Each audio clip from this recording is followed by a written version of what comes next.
Kaloor stadium വിവാദത്തിൽ ഇന്നും Kochi corporation council യോഗം ചേരും. സ്റ്റേഡിയത്തിന്റെ ചുറ്റുമതിൽ നിർമ്മിച്ചത് ചട്ടവിരുദ്ധമായാണെന്ന് കണ്ടെത്തിയിട്ടും സ്റ്റോപ്പ് മെമ്മോ നൽകാത്തതിൽ ഇന്നലെ UDF കൌൺസിലർമാർ പ്രതിഷേധിച്ചിരുന്നു. നവമി നൽകും വിവരങ്ങൾ. നവമി, ഇന്നും വലിയ പ്രതിഷേധം ഉണ്ടാകുമെന്നുള്ള വിവരമാണ് ലഭ്യമാകുന്നത്. അതോടൊപ്പം തന്നെ കോർപ്പറേഷന്റെ കൌൺസിൽ യോഗവും ഇന്ന് ചേരുന്നുണ്ട്.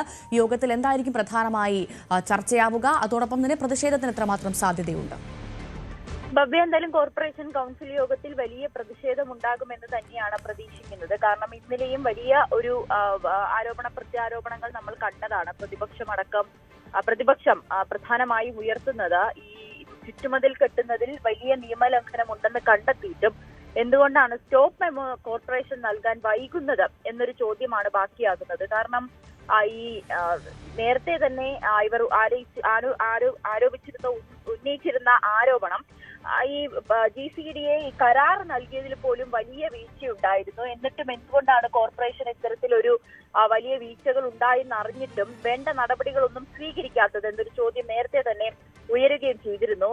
ഈ CR റിസൾട്ട് ബാധകമാകുന്ന ഇടത്ത് ഇങ്ങനെ ഒരു ചുറ്റുമതിൽ കെട്ടാൻ പാടില്ല എന്ന് അറിഞ്ഞുകൊണ്ടും താൽക്കാലികമായ ആ മതിൽ നിർമ്മാണം നിർത്തണം എന്നതിനപ്പുറത്തേക്ക് ഒരു സ്റ്റോപ്പ് മെമ്മോ നൽകുവാൻ എന്തുകൊണ്ടാണ് വൈകുന്നത് എന്നതാണ് പ്രധാനമായും പ്രതിപക്ഷം ഉന്നയിക്കുന്ന ചോദ്യം. പ്രതിപക്ഷമായിരുന്നു ആദ്യം ഇക്കാര്യം ഉയർത്തിക്കാട്ടിയതും.